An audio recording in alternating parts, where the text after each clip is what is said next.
আজকে সন্ধ্যের টিফিনে হচ্ছে লোটে মাছের ফিশ ফ্রাই। লোটে মাছটাকে মাঝখান থেকে কেটে দুবার একদম ফিলা করে তার হচ্ছে কি কাঁটাটাকে বার করে নিয়েছি।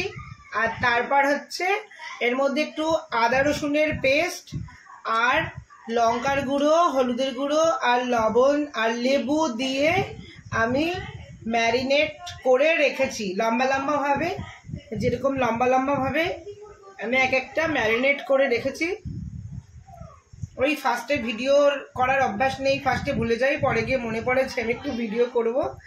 এবার ওটাকে এখানে ডিম ফেটিয়ে রেখেছি, দেখো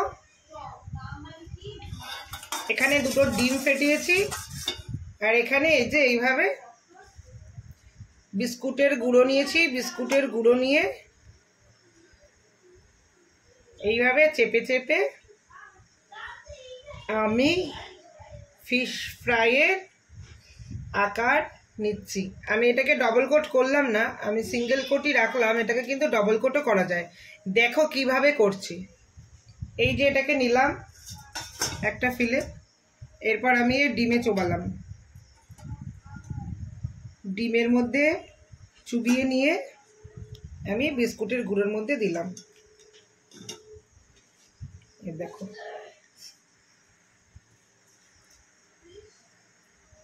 এইভাবে বিস্কুটের গুঁড়ো দিয়ে চেপে চেপে এক পিঠ ও পিঠ করে আমার ফিশ ফ্রাইয়ের করার মতন করে রেডি করব।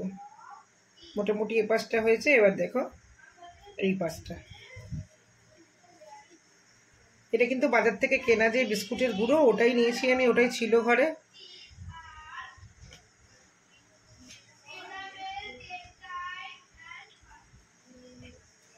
এইভাবে চেপে চেপে এটা ডবল কোটও করা যায়, তুমি মানে এক কোট করার পর আবার ডিমের মধ্যে চুবিয়ে নিয়ে তারপর আবার বিস্কুটের গুঁড়ো মাখানো যায়, তাহলে যে ওপরের অংশটা, যে ওপরের কভারটা ওটা একটু মোটা হয়, আর কিছুই না, ওটা জাস্ট একটু মোটা হবে, আর কিছুই হবে না।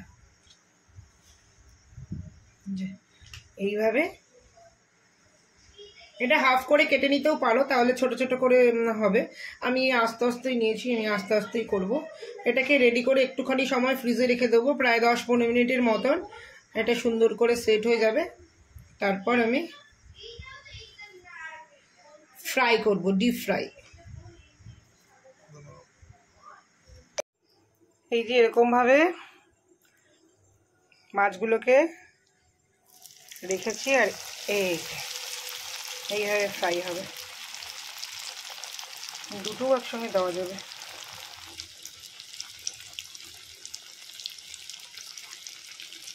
না, একটা একটা করেই করি।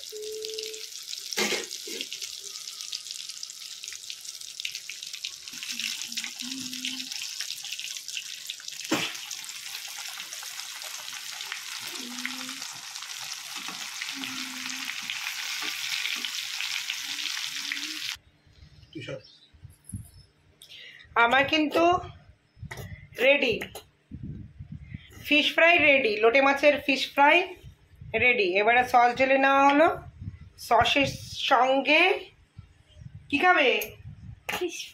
Fish fry. ট্যান ট্যান, কি সুন্দর কালার আর কি সুন্দর দেখতে, গন্ধ তো সত্যি মনে হচ্ছে ফিশ ফ্রাইয়ের দোকান দিয়ে পাশ দিয়ে গেলে যেমন হয় ঠিক তেমনি। বাম, তুমি টেস্ট করো।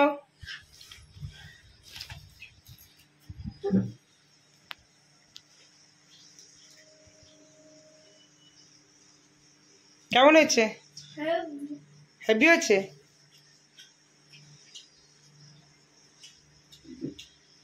ভীষণ টেস্টি।